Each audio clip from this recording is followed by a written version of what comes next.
ஒரு 10% பேர் இதர மாநிலங்களிலிருந்து வந்து இங்கு அரசு பணிகளில் ஆண்டாண்டு காலமாக தொழில் செய்யக்கூடியவர்களுக்கு இங்கு ஏற்கனவே தேர்தலிலே வாக்குச்சீட்டு உரிமை இருக்கிறது.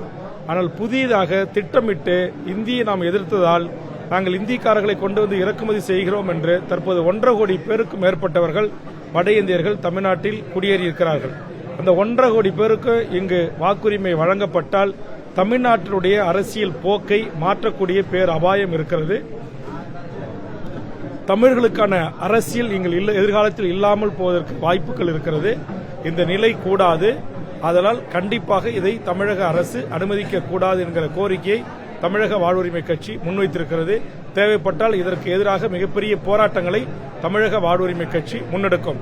பன்னெடுங்காலமாக இந்த மண்ணில் வாழ்கின்ற பிறிதொரு மாநிலத்தவர்களுக்கு இருக்கிற வாக்குரிமையை பறிக்க வேண்டும் என்று நான் கூறவில்லை. ஆனால் ஒரு 10-15 ஆண்டுகளில் குறிப்பாக மோடி அவர்கள் ஆட்சிக்கு வந்த பிறகு இங்கு அஸ்ஸாம் பவன்கள் உருவாக்கப்பட்டிருக்கின்றன, ஒரிசா பவன்கள் உருவாக்கப்பட்டிருக்கிறது. ஒரே குடும்ப அட்டை, ஒரே இன்றைக்கு நாடு, ஒரே தேர்தல் என்கிற ஒரே பண்பாடு, ஒரே கலாச்சாரம் என்கிற ஒரு ஒற்றை இலக்கை நோக்கி RSS அஜெண்டாவை மோடி அரசு அறிவித்து அதை தேர்தல் ஆணையம் என்கிற பெயரில் நிறைவேற்றுவதை நான் எதிர்க்கிறேன். இல்ல, அது கண்டிப்பாக உங்களுக்கு அவர்கள் இறக்குமதி செய்யப்பட்டவர்கள் என்றால் யார் இறக்குமதி செய்தார்களோ அவருக்கு தானே இருக்கும். அதான் நிதர்சனமான உண்மை. அதான் இங்க தரக்கூடாது அப்படின்றது எங்களுடைய கோரிக்கை. இந்திய நாட்டில் அனைவருக்கும் வாக்குரிமை வேண்டும். அவரவர்களுடைய தாயக மண் எதுவோ, அவருடைய தாயக நிலம் எதுவோ அங்குதான் அவர்களுக்கு அந்த வாக்களிக்க உரிமை வழங்கப்பட வேண்டும். அப்போதுதான் இந்தியா இந்தியாவாக இருக்கும்.